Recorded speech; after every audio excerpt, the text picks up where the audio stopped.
Hello mga kasari, masayang araw. Sa mga oras nga iyan ay dumating ang aking Pure Gold delivery. Ito yung last order ko sa kanila sa taong 2025. Medyo marami-rami yung order ko ngayon mga kasari dahil sa chichirya. Dinamihan ko na ang pag-order ng mga chichirya mga kasari dahil mapipera na ang mga bata. Isa pa naman sa mabinta sa akin ang mga chichirya. Lalo na ngayon magpapasko at bagong taon, mabenta talaga yan. Gagawin nila yung pulutan sa kanilang tagay. Dinamihan ko na ang pagbili ng plus apple mga kasari dahil may suki ako dyan na halos araw-araw umiinom ng plus. Siya lang ata ang nakakaubos niyan, char. Ipinasok ko muna yung mga order ko, panagurado hindi ko muna yan madidisplay. Hapon ko na madidisplay siguro ito mga kasari.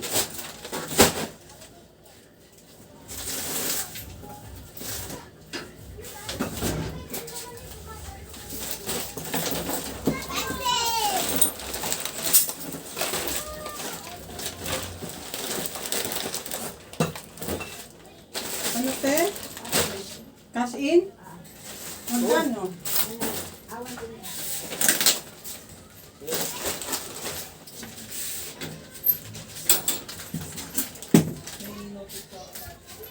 Pumwesto muna ako sa tindahan dahil may nagka-cash in. Sakto din dumating ang ahente ko, ang PMFTC. Kahakaha lang kung ako'y umorder sa kanila, mga kasari. Hindi kasi gaano mabinta yung mga Marlboro sa akin. Chesterfield lang, kaya dinamihan ko yung pagbili ko ng Chesterfield. Pag naubusan naman ay pwede naman bumili sa aking wholesaler sa labas. Kagandahan din kasi dito sa PMFTC may upwards ka. Meron kang maiipon na points, sayang din yun. I-redeem mo rin yun through GCash.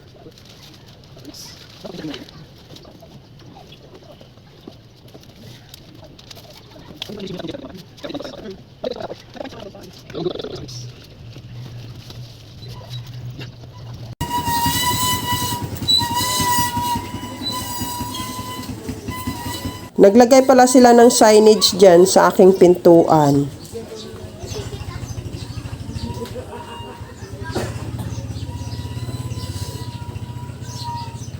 May parcel pala tayong dumating mga kasari at i-unwrap ko sa inyo. Nagpabili kasi yung aking kapitbahay ng beanie t-shirt at ang ganda niya mga kasari oh. Pangalawang order ko na ito sa kanila. Yung una kasi yung black para sa kanyang mister. Ngayon naman ay kulay violet para naman sa kanya. Para naman terno-terno sila ng suot. Sabi ko sa kanya, gawan ko muna ng video para naman may commission ako. Char. Makapal ang tela niya at ang ganda ng kanyang design at kahit nga iwawashing to ay hindi talaga makukupas yung kanyang mga nakadikit na picture dyan. Kahit nga i-washing mo, hindi matanggal.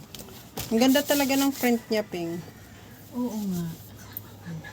O siya kung bet nyo mga kasari, ibaba ko na lang yung link sa comment section at sa Yellow Basket. Sumunod naman itong Piari Soap. Meron siyang turmeric na flavor, meron din naman mga papaya. Pero yung pinili ko ay yung turmeric. Magandang sabon daw ito mga kasari, kaya itatry ko. Trending na trending nga itong sabon na to. Kaya kung gusto nyo rin mga kasari, ibaba ko na rin yung link sa comment section. At sa Yellow Basket, kaya bili na kayo.